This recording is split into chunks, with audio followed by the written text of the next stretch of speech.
Buenos días. Qué bueno estar con un grupo tan lindo para estudiar la palabra de Dios.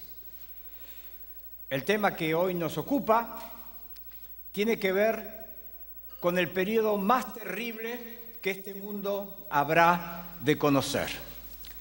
Mientras, tras el arrebatamiento, la Iglesia vive el tribunal de Cristo, las bodas del Cordero, aquí en la tierra pasará un tiempo, como dije antes, incomparable. Hubo 2 guerras mundiales, pero nada se comparará a esto que vendrá. Es el tiempo que la Escritura llama la tribulación.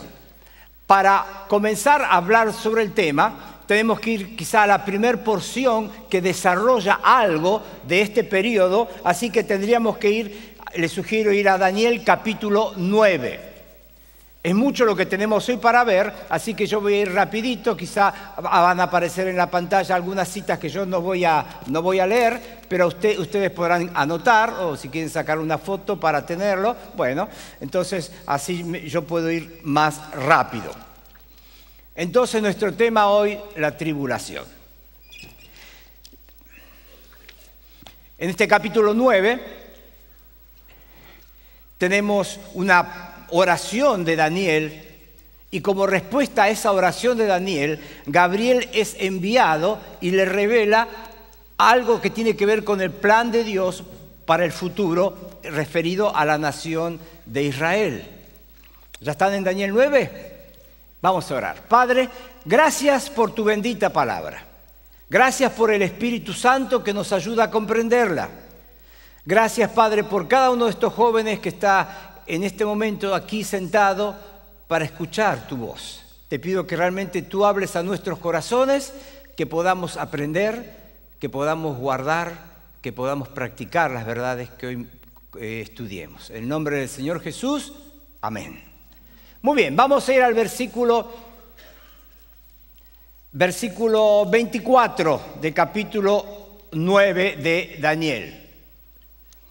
Dice, 70 semanas están determinadas sobre tu pueblo y sobre tu santa ciudad. Lo primero que quiero hacerles notar es que Gabriel le dice a Daniel, 70 semanas están determinadas sobre tu pueblo, es decir, Israel, y tu santa ciudad, Jerusalén. Vamos a ir a la placa siguiente y vamos a ver ahí qué dice la profecía. Versículo 25. Sabe pues y entiende que desde la salida de la orden para restaurar y edificar Jerusalén hasta el Mesías príncipe habrá 7 semanas y 62 semanas. Paramos ahí. 7 semanas y 62 semanas. Ahora, si nosotros pensamos en que cada semana dura 7 días, 7 y 62 son 69 semanas, un poco más de un año. Sin embargo, realmente en el texto hebreo la expresión no es de semanas, de días. Realmente lo que dice el texto es 7 grupos de 7 sin especificar cuánto dura cada 7. La verdad es que como esta profecía ya en su mayor parte se ha cumplido, nos permite darnos cuenta cuánto dura cada semana. Porque dice que desde la salida de la orden para restaurar y edificar Jerusalén, y eso se refiere a los tiempos de Nehemías. En Nehemías capítulo 2, el rey Artajerjes extiende una autorización a Nehemías, un decreto para que él pueda regresar a Jerusalén, reconstruir los muros. Ese decreto fue firmado en el año 445 a.C. y ahí comienza la primera de estas semanas, de estas 69 semanas. Pero ¿cuándo termina la 69? Dice, hasta el Mesías príncipe. Y eso se refiere al momento en el cual el Señor entró montado sobre el cepollino en la ciudad de Jerusalén. La gente lo aclamó y dijo, Hosana, bendito el que viene en el nombre del Señor. Le recibió como príncipe. Entonces la profecía dice, desde aquel momento en tiempos de Nehemías hasta que el Señor iba a entrar en Jerusalén, todo esto es profecía para en tiempos de Daniel, habría 69 semanas. Hay algunos que han estudiado esas fechas en el calendario bíblico, un calendario que es diferente a nuestro sistema, nuestro calendario es solar, un año es lo que tarda la Tierra en dar una vuelta alrededor del Sol. En la Biblia un año son 12 lunas, 12 vueltas de la Luna alrededor de la Tierra, pero hay tablas astronómicas que comparan esos calendarios, determinan fechas, y hay algunos que han estudiado y han visto que exactamente desde aquel decreto hasta la entrada del Señor han existido exactamente, no 483 días, son 483 años, ni un día más, ni un día menos, y esto nos muestra que cada semana no es de días, cada semana es de años. Así que la profecía que Gabriel le da a Daniel dice, desde esa orden hasta la entrada del Señor habrá 7 semanas y 62 semanas, 69 semanas, cada una dura 7 años, 483 años. Y después sigue el texto, versículos 26. Después de las 62 semanas se quitará la vida al Mesías, mas no por sí, y el pueblo de un príncipe que ha de venir destruirá la ciudad y el santuario. Es muy interesante, dice después de las 62, pero no dice que sea en las 70. Comienza un paréntesis en el cual se quita la vida al Mesías, la muerte del Señor. Después dice, el pueblo de un príncipe que ha de venir destruirá la ciudad del santuario. Esto se refiere al año 70, cuando los romanos destruyeron Jerusalén y destruyeron los muros, destruyeron el templo. Y acá hay un detalle interesante. Si vos tenés algún amigo judío que te dice que Jesús no es el Mesías y que están esperando que venga el Mesías, esta profecía de Daniel dice que el Mesías iba a morir antes que el templo fuera destruido, que la ciudad fuera destruida. O sea que esta profecía nos dice claramente que el Mesías ya vino. Porque en el año 70 se destruyó el templo y antes el Mesías iba a morir. Claro, el Mesías es Jesús. Entonces esa profecía se cumplió también exactamente. Así que sigue diciendo la profecía. Y por otra semana, versículo 27, confirmará el pacto con muchos. ¿Quién? ¿Quién? Hemos leído en el versículo 26, después de las 62 semanas se quitará la vida al Mesías, dice, y el pueblo de un príncipe que ha de venir. Fíjense que marca algo interesante. El pueblo de un príncipe que ha de venir. ¿Qué es el pueblo? Los romanos destruyeron Jerusalén, pero de ese pueblo un día va a venir un príncipe. No quiere decir que necesariamente va a ser un italiano, pero está hablando de un líder del mundo occidental que va a venir. Ese es el príncipe que ha de venir. Que es el que dice aquí, confirmará el pacto con muchos. Este líder, este es un personaje que tiene muchos nombres. Aquí Daniel en este capítulo 9 le llama el príncipe que ha de venir. En este mismo capítulo al final se le llama el desolador.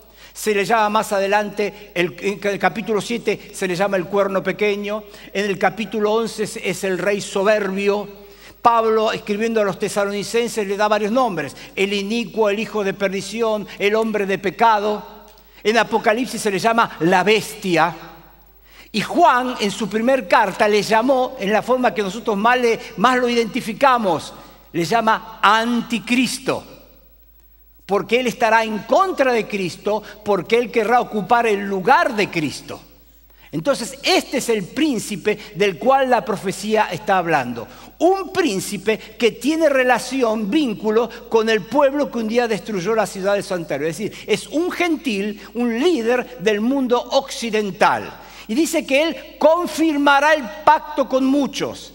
No se olviden, ha sucedido el arrebatamiento, el mundo se ha convulsionado, millones de personas han desaparecido, tumbas abiertas, ataúdes vacíos. ¿Qué pasó? No hay radar en el mundo que haya detectado a ninguna nave espacial. Y todo quizá esto llevará a pensar en un ataque extraterrestre, quizá cuántos pensamientos, pero este personaje aprovechará la ocasión para aumentar su autoridad, su liderazgo.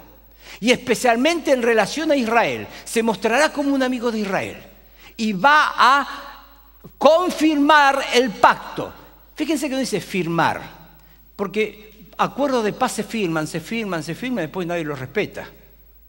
Pero dice confirmar, acuerdos de paz que se han firmado, que nadie respeta, se confirmarán, especialmente en relación a Israel. Israel a partir de ese momento, a partir de ese pacto, comenzará a tener fronteras seguras.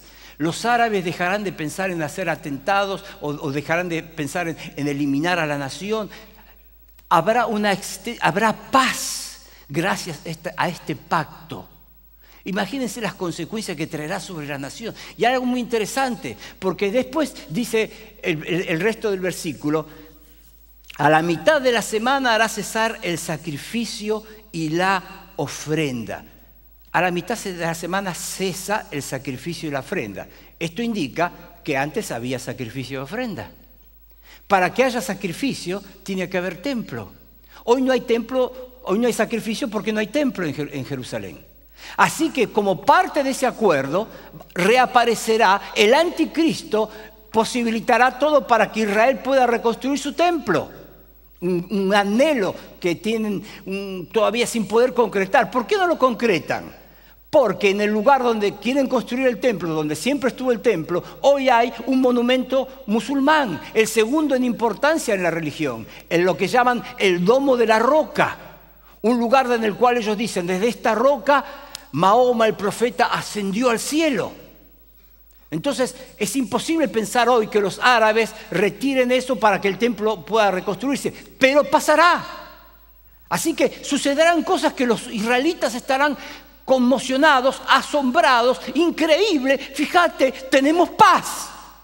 No hay atentado, no tenemos que tener nuestras ventanas selladas por temor a un ataque con armas químicas. Tenemos seguridad, tenemos nuestro templo. Pero a la mitad de la semana, este príncipe que ha de venir va a juntar a los líderes de Israel y le va a decir: ¿qué tal estos 3 años y medio? ¿Están contentos de lo que han vivido, de esta paz que tienen hoy? Nunca la hemos tenido. Desde que volvimos a nuestra tierra, desde que nos declaramos independientes, nunca hemos tenido paz. Hoy por fin tenemos paz. ¿Están felices? Sí, don Anticristo, no se imagina lo felices que estábamos. Y este personaje le va a decir: bueno, escúchenme, todo lo que tienen se los di yo. Entonces a partir de ahora, basta de sacrificios a Jehová. Basta adorar a Dios. Porque todo lo que tienen, Él no se los ha dado, se los he dado yo. Y por eso cesa el sacrificio y la ofrenda. Y ahí comenzará la segunda parte de la tribulación. Es decir, la tribulación es un periodo de 7 años, pero claramente dividido, según dice Daniel, por el hecho de que a la mitad de la semana se quita el sacrificio, se prohíbe el sacrificio, una imagen de este personaje va al lugar santo, el templo es profanado y se comienza a promover la adoración de este personaje. Siguiendo adelante, vamos a ver que nuestro Señor también habló sobre esto. Habló sobre esto en el Sermón del Monte de los Olivos, Mateo 24 y 25. Nuestro Señor enseñó, fíjense, en el capítulo 24, versículo 9 dice: entonces os entregarán a tribulación. Todo ese sermón del monte de los olivos, repito, capítulo 24 y 25, tiene que ver con eso, con desarrollar cosas que sucederán en estos 7 años, la tribulación. Y también el Señor mostró que habrá 2 partes. A la primera de esas partes el Señor le llamó principio de dolores, en el versículo 8. Y a la segunda de estas partes, Él le llamó gran tribulación. Dice el 21, porque entonces habrá gran tribulación. Entonces, Daniel nos muestra la semana 7 años, a la mitad de la semana cesa el sacrificio y la ofrenda. Algo pasa en la mitad que cambia y complica todo mucho más.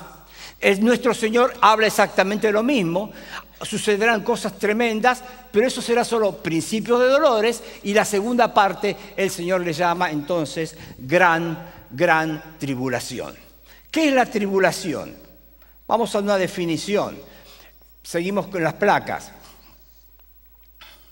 En Deuteronomio capítulo 4 hablaba de tiempos futuros y ahí se le llama tiempo de angustia. Pero no solo será un tiempo de angustia, porque dice también: Jehová no se olvidará del pacto que juró a tus padres. Israel va a sufrir tremendamente como el resto del mundo en este periodo. Pero nunca es porque Dios se olvidó de Israel. Vamos a ver algunos versículos más. Fíjese, en Isaías 26 dice: anda, pueblo mío, entra en tus aposentos, cierra tras ti tus puertas, escóndete un poquito por un momento, en tanto que pasa la indignación. Si seguimos adelante, Isaías 34 dice: porque Jehová está irado contra todas las naciones, indignado contra todo ejército de ellas. Las destruirá, las entregará al matadero, porque es día de venganza de Jehová. ¿Ven? Día de venganza. Es el día en que Dios derramará su ira sobre un mundo pecador, sobre un Israel que le da su espalda, sobre una humanidad que le niega. Año de retribuciones en el pleito de Sión. Joel le llama el día de Jehová. Sofonías le llama día de ira. Amós dice: ay de los que desean el día de Jehová, será de tinieblas y no de luz.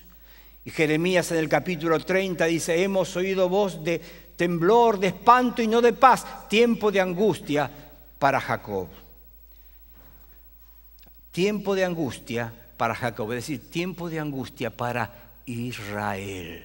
Ahora, ¿por qué Dios trae este tiempo? ¿Por qué Dios permite? ¿Por qué Dios va a derramar, como vamos a ver ahora, ciertos juicios? ¿Cuáles son los propósitos de Dios? Podríamos resumirlos en dos propósitos de la tribulación.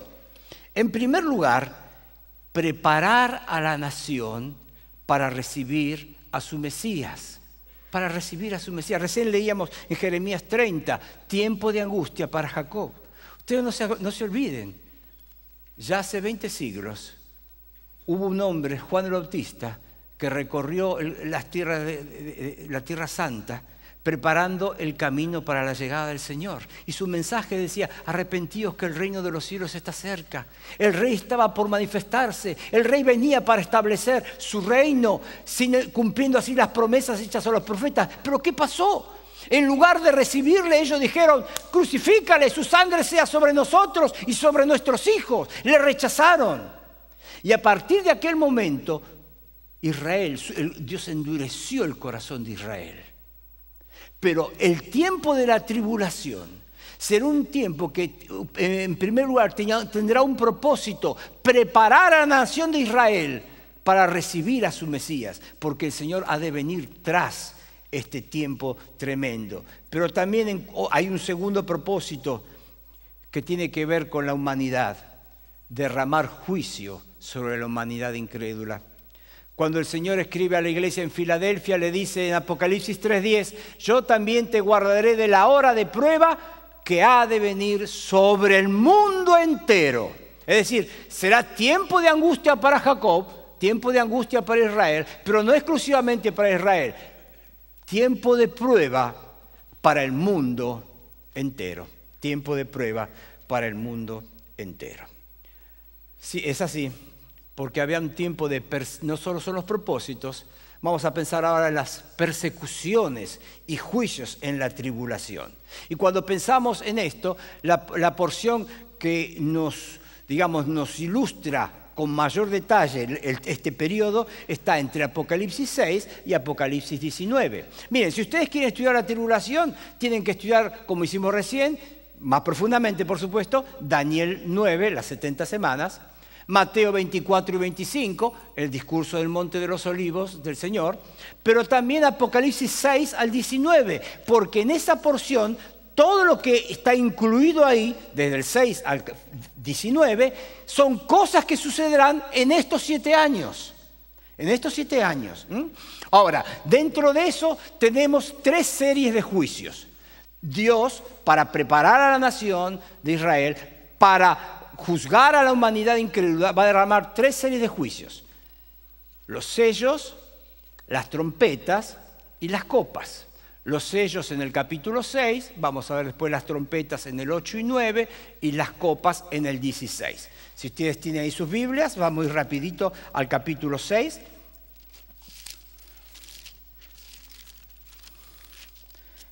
Y ahí tenemos los sellos. Se van abriendo los sellos. Fíjense lo primero que pasa en el capítulo 6. Cuando el Cordero abrió uno de los sellos, oí a uno de los 4 seres vivientes decir con voz de trueno, ven y mira, y miré aquí un caballo blanco. Y el que lo montaba tenía un arco y le fue dada una corona y salió venciendo y para vencer. Fíjense, un caballo blanco. En el capítulo 19 vamos a tener al Señor viniendo a esta tierra y Él viene en un caballo blanco. Acá aparece otro en un caballo blanco. No es el Señor, es el anticristo. ¿Recuerdan que Daniel 9 decía que la semana comenzaría con que ese príncipe que ha de venir iba a confirmar un pacto de paz? Es lo que dice también Apocalipsis. Lo primero que aparecerá, un jinete en un caballo blanco. Traerá paz. No es la paz de Dios, es una paz falsa, es una paz que viene del diablo. Fíjense que dice que traerá arco, pero no dice que traerá flecha. Es decir, que es lo mismo que dijera, va a venir con una ametralladora sin balas.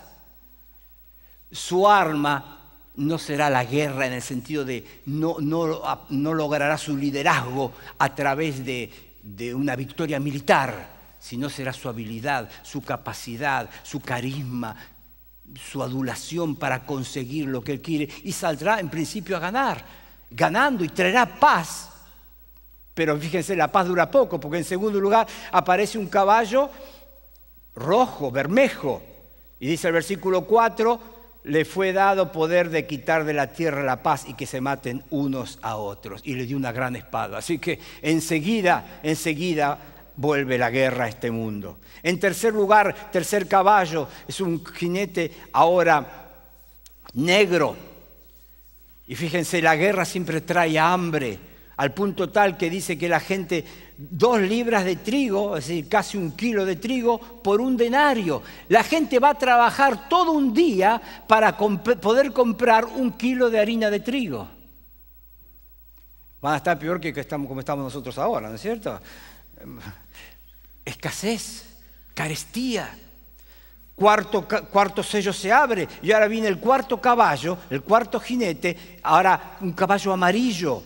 Y dice el versículo 8, el que lo montaba tenía por nombre muerte, el Hades le seguía y le fue dada potestad sobre la 4ª parte de la tierra para matar con espada. Es decir, la gente va a morir por las guerras, con hambre, va a morir por falta de alimento, con mortandad, es decir, va a morir por pestes, y con las fieras de la tierra. Las fieras que no tendrán para comer van a atacar a los hombres. Con estos 4 métodos o medios, la gente va a morir. ¿Pero cuántos? La 4ª parte de la tierra. Sí, fíjense, por esta primera serie de juicios, casi la cuarta parte morirá casi. Si redondeáramos la población mundial en 8.000 millones de personas, casi 2.000 millones de personas. Quizás los sellos van a ocupar los primeros 3 años y medio. En esos 3 años y medio, ya casi 2.000 millones de personas. Nadie puede estar preparado para una catástrofe de estas características. Se abre el 5º sello y se ve el martirio. Y se habla de los que habían, versículo 9, habían sido muertos por causa de la palabra de Dios. Es decir, aquellos que van a ir confiando en la predicación, porque habrá predicación, ya vamos a ver eso, en la tribulación, personas que irán creyendo, pero también que serán muertas por su fe. Al abrirse el 6º sello, vemos que catástrofes en la tierra, en el cielo, las estrellas, y hay una convicción. Siempre ha habido terremotos, inundaciones, pero esto será diferente. La gente sabrá que este es un juicio de Dios, dice el versículo 16, y decían a los montes y a las peñas, caed sobre nosotros y escondednos del rostro de aquel que está sentado sobre el trono y de la ira del Cordero, porque el gran día de su ira ha llegado. Todos sabrán que este es un juicio que viene de Dios. Cuando se abre el 7º sello, ya estamos en el capítulo 8 y dice que hay media hora de silencio. No es un silencio de esa paz que estás abajo de un árbol, una sombrita y un arroyito. No, es un silencio de tensión. Porque lo que viene aún será peor. Lo que viene será peor. Media hora de silencio. ¿Saben? Haciendo un paréntesis. Esto hace pensar a muchos teólogos que en el cielo no habrá mujeres. Porque dicen, ¿cómo es posible? Millones y millones de mujeres y media hora de silencio.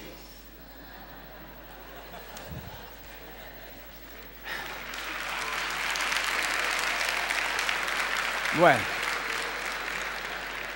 hay algo que me llama la atención. Los únicos que aplaudieron fueron los muchachos. Bien, un poco un paréntesis en la atención de estos juicios. Se hace media hora de silencio y comienza ahora la segunda serie de juicios, capítulo 8, las trompetas. Mencionamos nada más, rapidito, es muy claro el texto como lo explica. En el versículo 7 tenemos el sonido de la primera trompeta y lo que eso va a hacer es que la tercera parte de la hierba, los árboles van a ser quemados.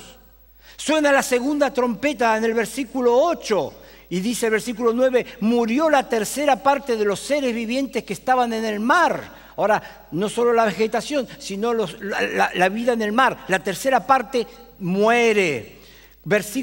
Al versículo 10 tenemos la tercera trompeta y dice aquí que la tercera parte, versículos 11, la tercera parte de las aguas se convirtió en ajenjo y muchos hombres murieron a causa de estas aguas porque se hicieron amargas. La tercera parte de la tierra, el agua allí es imposible de ser tomada. Cuando llegamos al versículo 12 nos encontramos ahora con la cuarta trompeta y nos dice que la tercera parte del sol, versículo 12, la tercera parte de la luna, la tercera parte de las estrellas se oscurecen. Fíjense que para nosotros hoy un día son 12 horas de luz, 12 horas de oscuridad, 12 horas con las estrellas y la luna y 12 horas con el sol. Pero dice que la tercera parte del sol se oscurece, la tercera parte de la luna y las estrellas se oscurece, así que el día se dividirá en tres partes. 8 horas de luz solar, 8 horas de luz de luna y estrellas y 8 horas de oscuridad total. Oscuridad total. Que será terrible. Quizá para algunos perseguidos puede ser bueno, más fácil esconderse.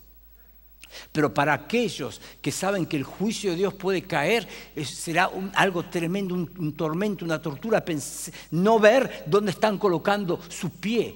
Terrible. Llegamos al capítulo 9 y ahí vemos el sonido de la quinta trompeta.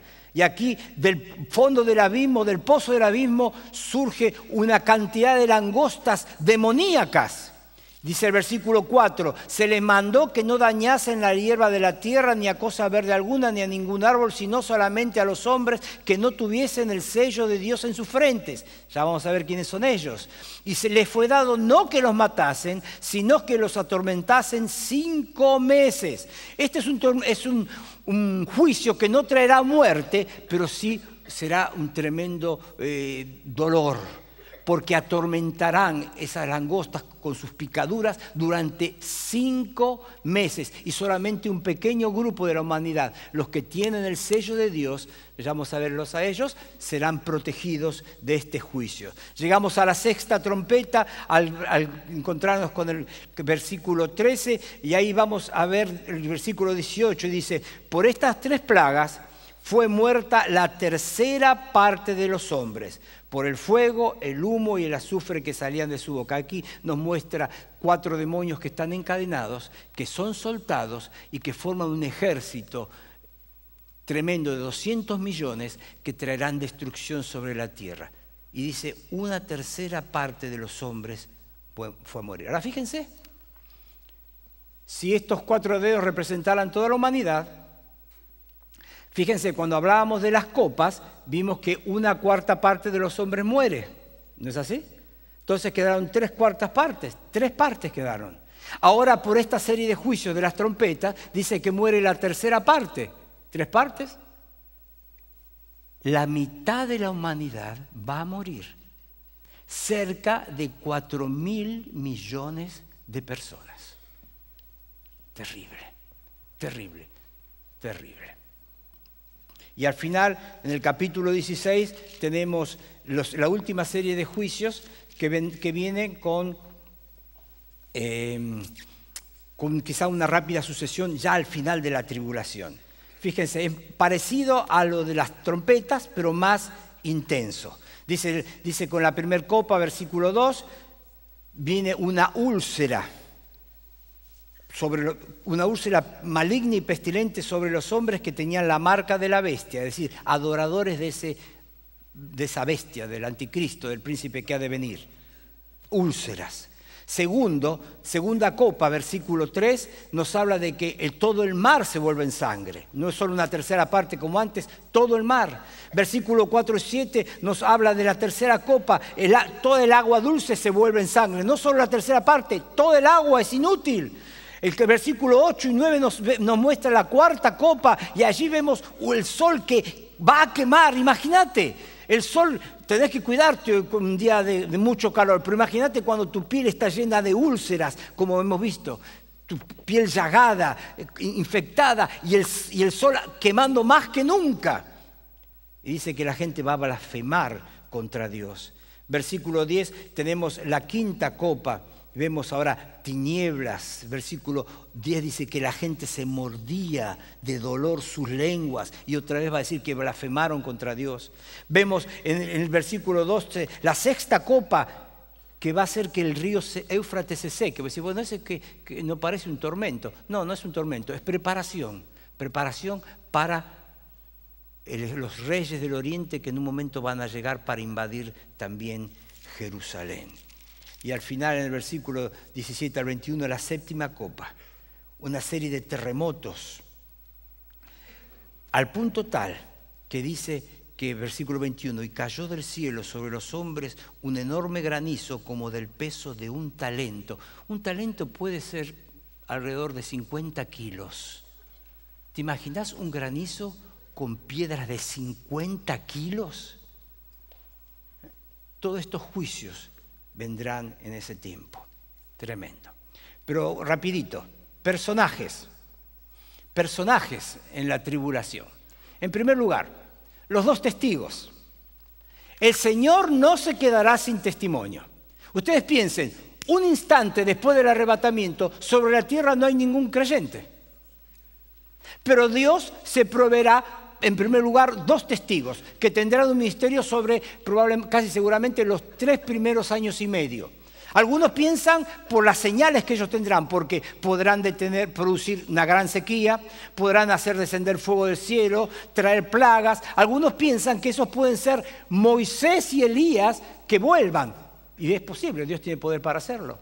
O puede ser que sean hombres que están en la tierra a los cuales Dios le da el poder, mismo poder que un día tuvieron Moisés y Elías. Sea una cosa o sea la otra, la cuestión que Dios sacudirá al mundo. Ellos serán como Juan el Bautista comenzó a predicar, preparando el camino del Señor. Ellos comenzarán a predicar, preparando todo para la segunda venida de Cristo. Lo querrán matar, no van a poder con ellos. Hasta que cuando terminen su ministerio, dice que los matan. Exhiben su cuerpo en Jerusalén como una gran victoria. Y de pronto, después de 3 días y medio, se escucha una voz. Resucitan y desaparecen ante los ojos de todos. Los dos testigos. No solo eso. Además tenemos los 144.000 sellados. En el capítulo 7 dice que hay 12.000 jóvenes judíos. 12.000 jóvenes de cada tribu, escogidos por Dios y que recibirán, ellos son eso de lo del sello de Dios, un sello de Dios en sus frentes, y ellos probablemente han de ser los predicadores y misioneros que recorrerán el mundo en este tiempo. Fíjense, 144.000. Quizás serán resultado de la predicación de los dos testigos, pero la cuestión es que ellos van a recorrer el mundo preparando a todos para este tiempo, para la segunda venida del Señor. Seguimos más adelante. El dragón. El dragón es el diablo. ¿Por qué lo menciono aquí? Pues bueno, el diablo está... Porque sucede algo muy interesante. En la mitad de la semana, Apocalipsis 12, nos dice que va a haber una guerra en el cielo entre Miguel y los ángeles contra Satanás y los demonios. Y dice que Miguel va a derrotarlo y va a expulsarlo a la tierra. A partir de ese momento, Satanás no podrá entrar al cielo, sino que se va a limitar en su acción solamente a la tierra. Por eso esa porción concluye diciendo que hay alegría en el cielo, porque no van a ver más al diablo. Pero dice, ¡ay de los habitantes de la tierra! Esta es otra de las razones por la cual la segunda parte es gran tribulación, porque Satanás se limitará en su acción a la tierra y dice que va a venir con gran ira, dice, porque sabe que le queda poco tiempo. Él sabe que después de esos 3 años y medio va a ser encarcelado por 1000 años, así que va a venir con una tremenda ira. Después otro personaje, la bestia. El que ya mencionamos, este líder del mundo occidental. Un líder que se mostrará como amigo, pero realmente será anticristo, antidios. Él va a perseguir a todos aquellos que como resultado del ministerio de los 2 testigos y de los 144.000 jóvenes judíos habrán de creer que el Señor está cerca y prepararán su corazón para la venida del Señor. Él habrá de hacer guerra contra ellos y claramente está especificado y explicado allí. Y en el mismo capítulo 13 de Apocalipsis aparece un tercer personaje, la bestia. El falso profeta, la bestia y el falso profeta. Este es un judío que será el líder de la religión mundial de aquellos tiempos. ¿Cuál será su función? Promover la adoración de la bestia, del líder político gentil.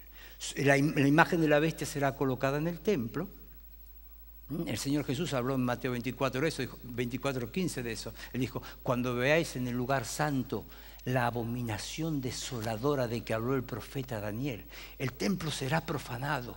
Esa imagen aún hablará, mostrando poderes sobrenaturales. Y de alguna forma se procurará engañar a la gente en cuanto a quién es el Mesías. ¿Realmente será Él? ¿Ya habrá llegado? ¿O es este que tenemos aquí? ¿Tenemos que esperar a otro? Muy bien, ya terminando. Después de esto, con todo este contexto, nos acercamos a Armagedón. Apocalipsis 16 dice, y los reunió en un lugar que en hebreo se llama Armagedón. Bueno, el Armagedón no es el fin del mundo. Algunos piensan Armagedón, fin del mundo. No. Porque después de Armagedón habrá los 1000 años del milenio y habrá otras cosas. Entonces, no es el fin del mundo. Algunos hablan de la batalla de Armagedón. Sería más propio hablar de la campaña de Armagedón. Campaña es mejor que batalla. ¿Por qué? Porque batalla es un encuentro entre 2 ejércitos. Campaña es una serie de batallas. Y eso es lo que sucederá, una serie de batallas. El Señor va a venir, como lo relata, y vamos a leer un momento esos versículos maravillosos, en Apocalipsis 19, y dice que cuando viene sus ropas están teñidas en sangre. ¿Por qué sus ropas están teñidas en sangre? No es su propia sangre. Él derramó su sangre solamente una vez en la cruz. Es interesante que en Isaías capítulo 63 proféticamente se habla de ese momento y se hace una pregunta, versículo 2 del capítulo 63. ¿Por qué es rojo tu vestido y tus ropas como del que ha pisado en lagar? Dice, he pisado yo solo el lagar y de los pueblos nadie había conmigo. Los pisé con mi ira y los hollé con mi furor y su sangre salpicó mis vestidos y manché todas mis ropas. Por eso es una campaña. El Señor un día va a llegar a Jerusalén, pero previamente va a ir combatiendo con enemigos, va a ir destruyendo hasta llegar finalmente a la ciudad de Jerusalén. Vamos a ver ahora finalmente los poderes, los países y poderes en Daniel 11. Algunos piensan, erróneamente, que el anticristo va a controlar todo el mundo. Su poder será total, absoluto. Sin embargo, no es así. Vamos a Daniel 11 y vamos a ir a ver que va a haber 4 grandes poderes en el mundo. Estará el poder del mundo occidental liderado por este príncipe, el anticristo, la bestia, pero también está el poder del rey del norte en relación a Israel, y él nos habla del rey del sur, posiblemente Egipto y las naciones árabes, Pero también se nos habla de los reyes de Oriente. Estos cuatro poderes, el mundo occidental, el Oriente, el Norte y el Sur, son los que muestran lo que podríamos llamar quizá la tercera y última guerra mundial. Fíjense, y vamos a leer desde el versículo 40. Después vamos a ir, van a ir apareciendo unas flechitas ahí, yo les voy a marcar cuándo. Perdón. Pero al cabo del tiempo, fíjense, el rey del sur contenderá con él, con el anticristo. Y el rey del norte se levantará contra él como una tempestad. ¿Ven? El rey del norte, el rey del sur son aliados y están en contra de este personaje. En primer lugar, lo que sucede es que el rey del norte, estamos en el versículo 40, se levantará contra él como una tempestad con carros, gente de a caballo y muchas naves y entrará por la tierra. Primero, desde el norte va a venir una invasión a Israel. ¿Dónde está el norte? ¿Qué hay en el norte? Sí, ahí vemos a Siria, pero si seguimos vamos a llegar y vamos a ver que allí está Rusia. Así que es muy probable que esto tenga que ver con la profecía de capítulo 38 y 39 de Gog y Magog, cuando se habla de que invadirá. Va a invadir Israel, pero capítulo 39 dice que cuando regresa victorioso a su tierra, segunda flechita, Dios mismo va a destruir ese ejército con un granizo que caerá del cielo. Eso será un gran impacto para los judíos de ver que Dios mismo va a ir en su defensa. Pero seguimos leyendo. Quizá por el acuerdo que tiene para hacer valer la paz que ha confirmado en algún tiempo, el anticristo va a invadir Israel. Versículo 41. Entrará a la tierra gloriosa desde Europa. Otra flechita. Va a invadir Israel. Entrará a la tierra gloriosa, muchas provincias escaparán. Versículo 42. Extenderá su mano contra las tierras y no escapará el país de Egipto. Invasión a Egipto. ¿Pero qué sucederá? Versículo 44. Pero noticias del oriente y del norte lo atemorizarán. Del oriente, claro. El Éufrates se secó. Los reyes del oriente están viniendo. Tal vez los coreanos, los chinos, no sé. Vienen del oriente, del norte, porque ese ejército fue destruido, pero el rey del norte se preparó otra vez una nueva invasión. Dice, noticias del oriente y del norte lo atemorizarán y saldrá con una gran ira para destruir y matar a muchos y plantará las tiendas de sus palacios entre los mares. Aquí lo vemos, va a regresar a la Tierra Santa y ahí va a establecer su cuartel general esperando el último gran conflicto.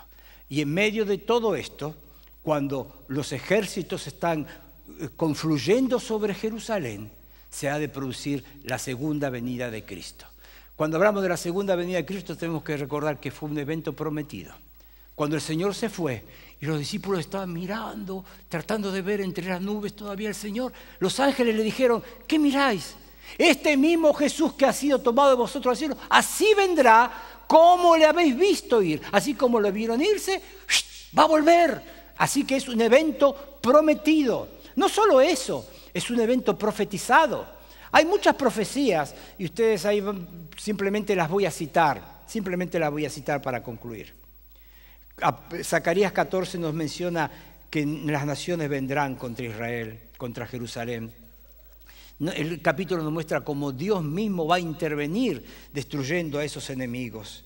En el capítulo 19 nos muestra la llegada del Señor victoriosa a este mundo. Fíjense, y esto sí quiero leerlo con ustedes. Apocalipsis 19, 11. Y entonces vi el cielo abierto. He aquí un caballo blanco. Y el que lo montaba se llamaba Fiel y Verdadero, y con justicia juzga y pelea. Sus ojos eran como llamas de fuego. Había en su cabeza muchas diademas y tenía un nombre escrito que ninguno conocía sino él mismo. Estaba vestido de una ropa teñida en sangre y su nombre es el Verbo de Dios. Y los ejércitos celestiales, los que son ángeles, que seremos nosotros, vestidos de lino finísimo, blanco y limpio, le seguían en caballos blancos. De su boca sale una espada aguda para herir con ella a las naciones, y él las regirá con vara de hierro, y él pisa el lagar del vino del furor y de la ira del Dios Todopoderoso. Y en su vestidura y en su muslo tiene escrito este nombre: Rey de Reyes y Señor de Señores. De esta forma este mundo le habrá de conocer como Rey de Reyes, como Señor de señores. Israel va a reconocer a su Mesías. Eso nos lo muestra Zacarías capítulo 12.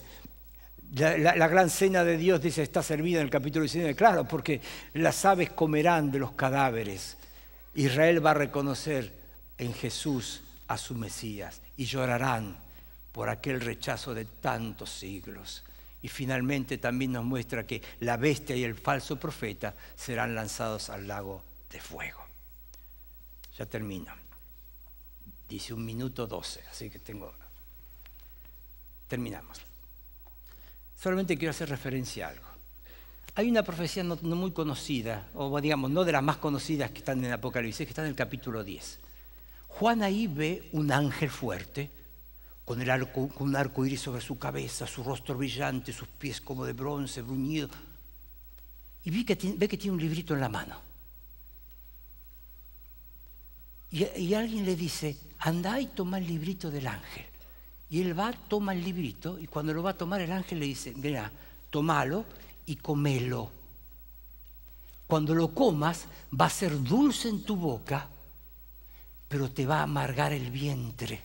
¿Viste cuando vos comés, te das una panzada con una comida deliciosa y después a las 2 o 3 horas estás, oh, me cayó pesado, ay, qué mal que estoy, donde hay un digestivo, tengo dolor de cabeza?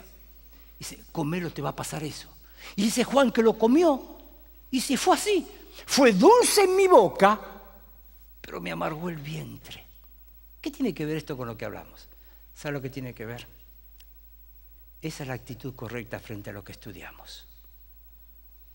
Este tiempo será terrible y quizás vos salís de aquí diciendo, ¡qué bárbaro! Yo no voy a estar ahí porque el Señor me va a venir a buscar, soy su hijo, murió por mí en la cruz, me dio la salvación. Eso es el sabor dulce del librito. Pero ¿sabes? Cuando vos te vayas, tus amigos que no conocen a Cristo, tus parientes que no tienen a Cristo, tus compañeros de estudio, de trabajo, se van a quedar acá y van a sufrir lo que rápidamente hoy estuvimos viendo. Y eso, no podemos ser indiferentes a eso. Tenemos que sentir ese peso, esa carga, ese dolor. Eso es lo amargo del librito. Que puedas, como conclusión, irte en esta mañana a tu tiempo de la hora silenciosa, pensando en estas dos caras de la moneda. ¡Qué dulce! El Señor me viene a buscar para que yo no esté en ese tiempo terrible. Pero qué amargo pensar en aquellos que vivirán la tribulación. Hoy tengo que hacer algo por ellos. Hoy tengo que tomar mi compromiso de que aquellos que yo conozco, que no tienen a Cristo, lleguen por medio mío a conocerle como su Salvador. Oramos. Padre, gracias por tu palabra. Gracias porque es totalmente confiable, porque viene de ti. Gracias, Señor, porque tú nos muestras que tienes el control de la historia. Todo está en tus manos. Gracias por la salvación que nos librará de este tiempo terrible. Pero ayúdanos, Señor, hoy a ser fieles testigos tuyos para alcanzar a muchos, para librar a muchos de este tiempo terrible de prueba. En el nombre del Señor Jesús oramos. Amén. Muchas gracias. Muy bien. Muchas gracias, Willy.